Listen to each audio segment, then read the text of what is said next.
consigo fazer, no meu ponto de vista, a união da sabedoria do caboclo com o conhecimento dos grandes centros urbanos. Acho que mais ou menos isso aconteceu comigo.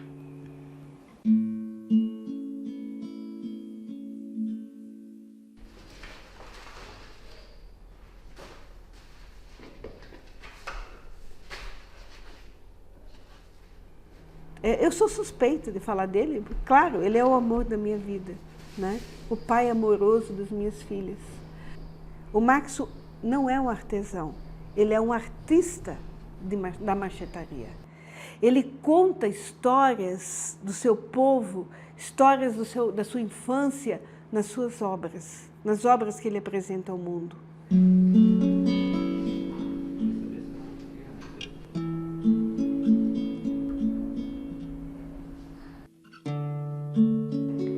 Meu pai é um típico caboclo da floresta.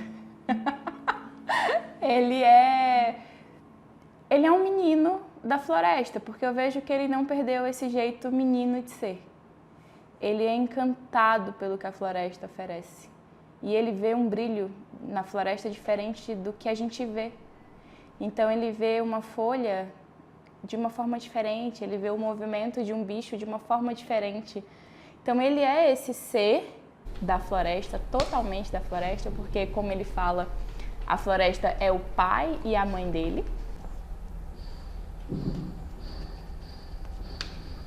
Então, a minha infância foi uma infância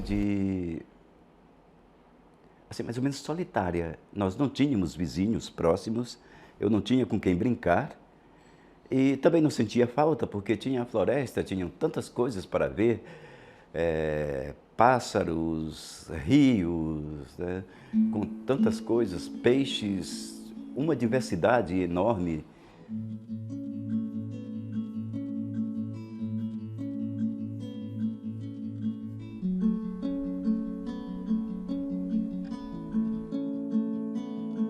E a minha mãe e o meu avô, eles perguntavam o que eu queria ser.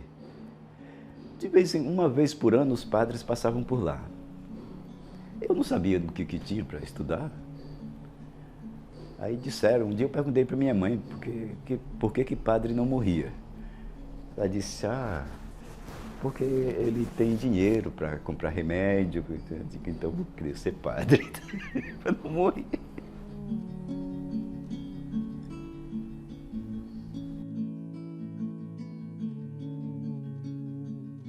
Um local onde tinha uma paróquia com padres alemães. Só tinham alemães que falavam português e tinham um bom colégio. Colégio também com professores alemães, padres e freiras também alemãs. Depois eu recebo então um convite para continuar os estudos em Santa Catarina. Os padres me perguntaram se eu tinha interesse. A primeira oportunidade, a primeira vez que a sorte batia na minha porta. Eu disse, porque eu poderia voltar e atuar como professor, que eu já tinha passado no exame de admissão e já tinha o ginásio. Eu disse, eu vou.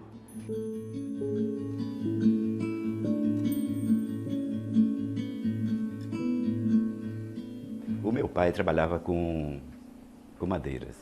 Então ele fazia coronhas de espingarda, ele fazia barcos, ele fazia mesas, assim, rústicas mesmo, normalmente de sacopemba ou sapopema, de árvores, cedro, mogno, que tinha em abundância naquela época. Foi a partir dali que eu vi a diferença de uma madeira, de uma raiz, para a haste de uma madeira. Opa, o galho, cortando aqui, olha, tem outra textura. Então, assim, veio intuitivamente.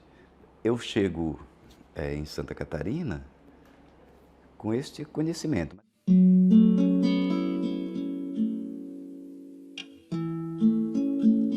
Então, conhecendo a anatomia de uma folha, eu já sei quais são as madeiras que eu vou utilizar. Se eu quero ela mais clara, mais escura. Nós recebemos um cartão de Natal de uma pessoa de São Paulo que nós recebemos, o seminário recebeu. E era eu quem escrevia os cartões, quem respondia os cartões de Natal em festas, em determinadas festas. E aí o cartão tinha uma Nossa Senhora bem simples, com 4 pedaços de madeira. 4 ou 5 pedaços de madeira. Eu vou testar a minha paciência, né, se eu consigo fazer isso aqui.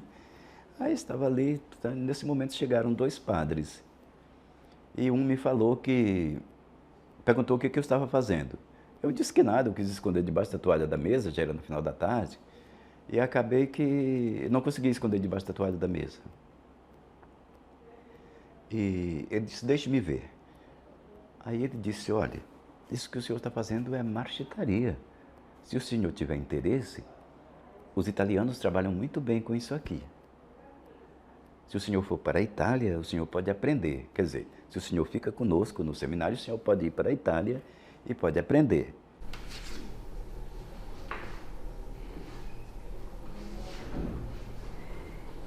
Eu conheci ele bem jovem. Era um jovem, eu tinha 12 anos, ele tinha 21. Um jovem cheio de sonhos, que olhava para o horizonte e sonhava sonhos que eu achava impossível, mas eram encantadores. E eu amei os sonhos do Maxson. Fugia qualquer realidade que eu vivia naquela época. E desenvolvemos uma amizade muito bonita. O Maxson era alguém que me cativava por esse jeito dele, pelas diferenças, né? Olha, lógico, ele tinha vindo da floresta.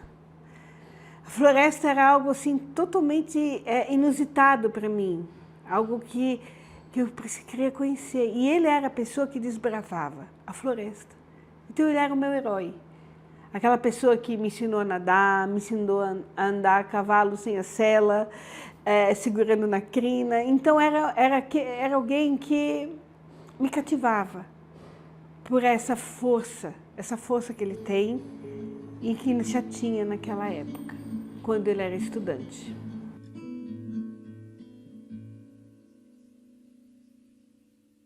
E aqui foi o primeiro trabalho que a gente quase não vê, mas foi um dos primeiros trabalhos. Eu acho que eram 4 ou 5 pedaços de madeiras. Eu estava fazendo isso aqui quando fiquei sabendo que havia marchetaria, uma técnica que chama. Eu comecei a perceber que eu precisava. O Maxson era um ex-seminarista, saiu do seminário, nós nos casamos em Santa Catarina, e aos poucos eu fui percebendo que o Maxson precisava também de mim, para que eu pudesse ser uma ponte, alguém que pudesse estruturar tudo que a gente sonhava.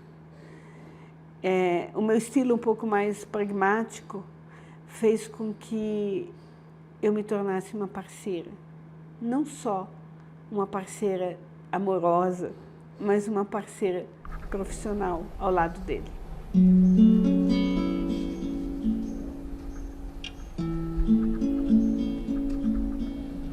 Quando eu estava na casa da minha mãe, um padre daqui, que foi o Padre Heriberto, mandou me chamar e me faz a proposta de trabalhar, de substituí-lo como diretor do seminário. Eu já tinha pedido para sair, que ele ia respeitar a minha decisão,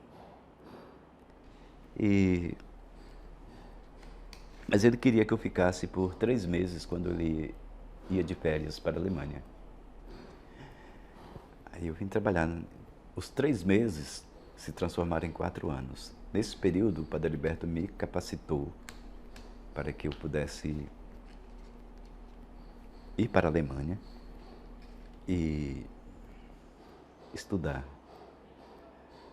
ter experiências principalmente em museus, em liceus de artes e ofícios, conhecer outras realidades artísticas, vendo mesmo, buscando, sentindo. Chama o embaixador da Alemanha aqui e disse que eu estava precisando de uma oportunidade para estudar no Liceu de Artes e Ofícios e convence ele de que ele não deveria fazer um favor, mas ele tinha a obrigação de fazer.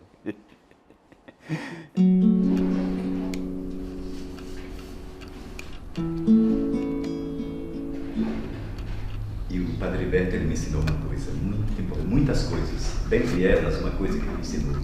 Eu fazia o trabalho, já queria vender para ter o dinheiro no dia seguinte. Ele dizia, você não vai concluir hoje, você vai deixar 2 dias para nós vermos e criticarmos. Aí eu pensava, puxa, ele vai me criticar. Eu passei já um trabalho danado para fazer isso aqui. E aí cada dia a gente descobria um erro. Aí ela descobria outro. Olha, se aquele não tivesse ficado assim, se aquele tivesse ficado assado. À noite, nós conversávamos temas filosóficos diversos, e ele me mostrando esses diferentes níveis que a gente consegue chegar.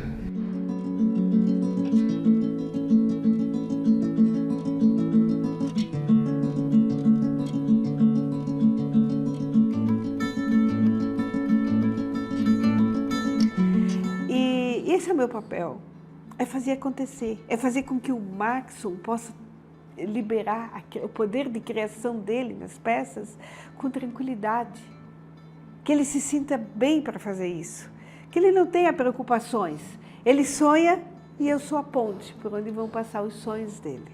Quando as pessoas pesquisam Marechitria, automaticamente vêm para cá. E eu estou divulgando o meu estado. É bom para o Brasil, é bom, é melhor ainda para o Acre, que ganha visibilidade.